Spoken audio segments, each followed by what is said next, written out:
O Instituto e o escritório da Viviane compartilham a mesma sede. E tem mansão em Campos do Jordão, apartamento no Guarujá, os gringos já levantaram tudo.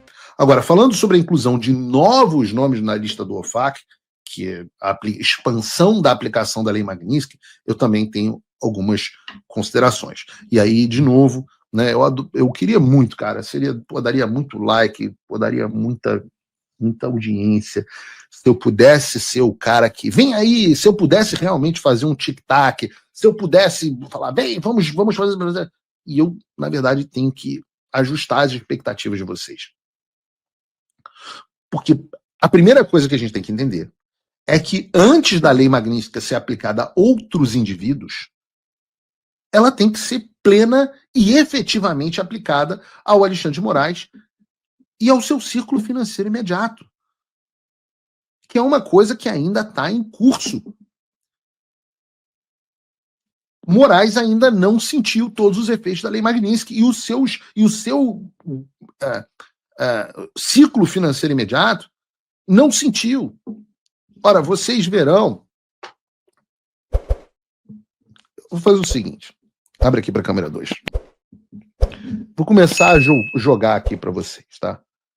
Pesquisem na internet. A internet pode pesquisar o que é o tal do Instituto Lex de Assuntos Jurídicos.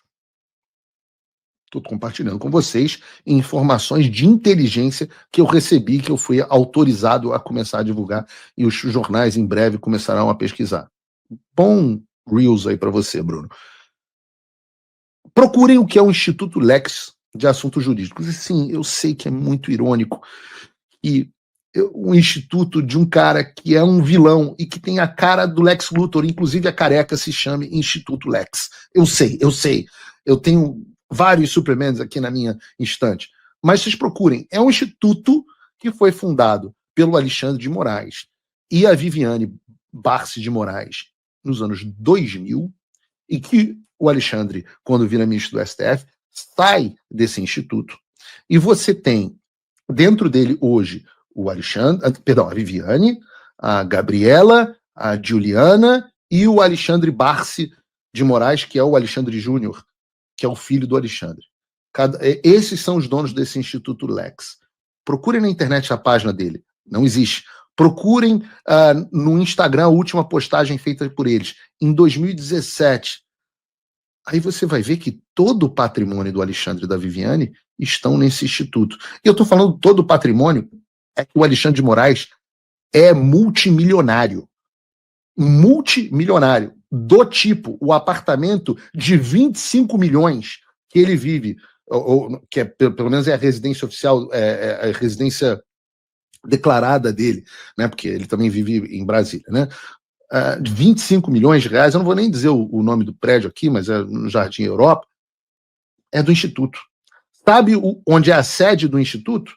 A sede do Instituto é onde era Alexandre de Moraes Advogados, que hoje é Barsi de Moraes Advogados. O Instituto e o escritório da Viviane compartilham a mesma sede. E tem mansão em Campos do Jordão, apartamento no Guarujá, os gringos já levantaram tudo. Adianta, eu pergunto a vocês, adianta sancionar outros indivíduos antes de pegar tudo isso e fazer o Alexandre sentir as consequências da Lei Magnitsky? Não. E é nisso que a gente está trabalhando. Porque para que essa lei tenha esse efeito dissuasivo, o que é o efeito dissuasivo? É o efeito que faz com que os outros vejam o que aconteceu e não queiram fazer igual. Então nós temos um desejo de que haja um efeito dissuasivo contra os demais cúmplices do sistema. O Alexandre precisa ser o exemplo do que acontece quando alguém é sancionado pela Lei Magnitsky. Então, por isso que primeiro a gente tem que focar na plena e efetiva aplicação das sanções. E essa é a minha prioridade e a prioridade do Eduardo nesse momento. Significa que outros não serão sancionados? Não, pelo contrário. Mas essa expectativa de que, de novo, acho que o Lorival ou outras pessoas estão dizendo nos jornais de que vai haver um voto e aí vai ter uma pessoa sancionada pela Lei Magnitsky. Isso é absolutamente real, porque todo o processo de produção de documentação de sanção de alguém é meticuloso, é demorado. Muita gente que acha que é assim que funciona. Eu não posso chegar no salão oval da Casa Branca. Ei, Trump! Como diz o Trump, como diz o Silas Malafaia. Precisamos sancionar o fulano de tal. Assina aqui essa sanção, beleza? Pô, não é assim que a banda toca. A gente está falando de um governo sério, detalhista, centenas de páginas de documentos produzidos, fontes de vários lugares diferentes, traduções, uma explicação detalhada de cada caso. Isso demora muito tempo e muito trabalho. E não seria possível o governo americano fazer isso sem nosso apoio. E eu não falo, então, eu não falo pelo governo americano, sempre deixo isso claro. Mas pelo que eu conheço desse processo, dá para afirmar duas coisas. Mais alvos da Lei Magnitsky devem vir. Isso me parece bastante provável. 2, não no tempo que muita gente quer e que eu gostaria. Mas eu posso dizer que esse trabalho meticuloso, demorado, já está sendo feito. No caso, por exemplo, dessa senhora, Viviane Bastos de Moraes, do seu escritório, do seu Instituto Lex, isso já está acontecendo. Trump voltou à presidência, e isso é um alívio, sem dúvida. Mas o que isso muda no Brasil? Nada, se ninguém fizer nada. A verdade é que a esperança não pode virar passividade.